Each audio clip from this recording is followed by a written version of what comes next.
Et on est avec Arnaud de Samer. Arnaud, un comique bien connu, bien entendu, mais ici nous sommes dans le cadre des 25 heures VW Fun Cup. C'est votre quatrième participation, Arnaud, déjà. Comment vous êtes arrivé à cette passion du sport mécanique et votre volonté de vouloir comme ça rentrer dans le milieu?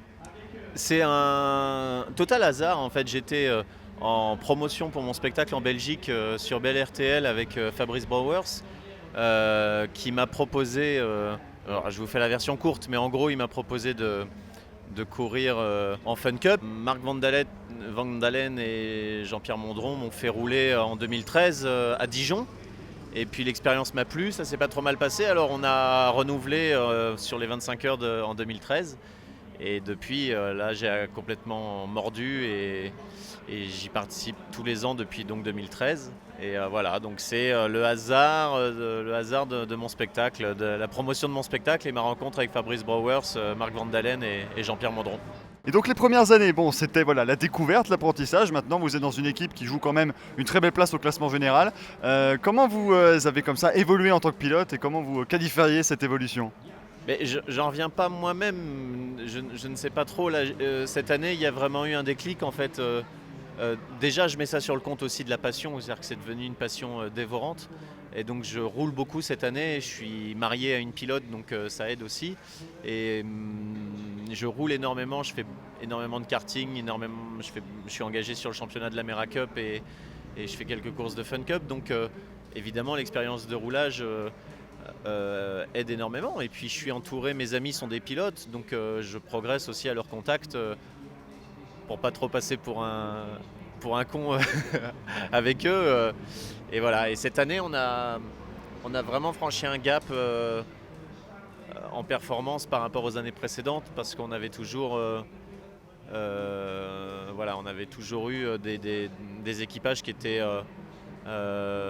soit malchanceux avec la mécanique, soit pas homogènes au niveau des chronos. Et là, on n'est que 4 pilotes et on se tient tous en une seconde et demie. Donc, Effectivement, vous êtes marié à Margot Lafitte. Et avoir un beau-père comme Jacques Lafitte, multiple vainqueur en Formule 1, et quand on veut débuter dans le sport mécanique, bon, alors soit c'est beaucoup de pression, soit il est quand même bien, il vous guide beaucoup et il vous aide. non, ils s'en fout en fait. C'est pas mal aussi. Non, Jaco, mais il s'en fout comme il s'en foutait à l'époque où il courait. Jaco, euh, c'est un rebelle quoi. C'est quelqu'un qui se prend pas la tête et voilà, son beau-fils qui fait de la course automobile, bon tant mieux, je ferais du cheval ou de la poterie, ce serait pareil. Euh, bon, en même temps, il reste quand même passionné par ça, donc l'air de rien, sans trop le montrer, il s'intéresse au classement, il s'intéresse. Mais après, euh, il y a pas de pression particulière, c'est-à-dire. Moi, si je viens le voir, si je viens le chercher pour lui demander conseil, rouler avec lui, faire du roulage, il va dire oui. Mais c'est pas lui qui va venir jouer les anciens pilotes professionnels en me disant il faut faire ci, il faut faire ça. Voilà.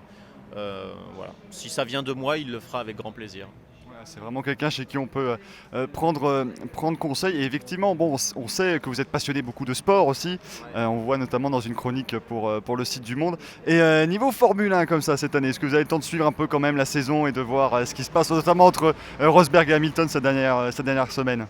Ouais, je suis la Formule 1. Moi, j'ai jamais cessé de la suivre. Je suis passionné depuis que je suis tout gamin, depuis que j'ai 8 9 ans, et je regarde tout avec autant de passion. Je ne fais pas partie de ceux qui sont un petit peu désabusés. Je suis toujours ça avec énormément de passion et d'intérêt. Et justement, je crois que cette rivalité Hamilton-Rosberg restera parmi les grands duels de l'histoire de la Formule 1, c'est sûr.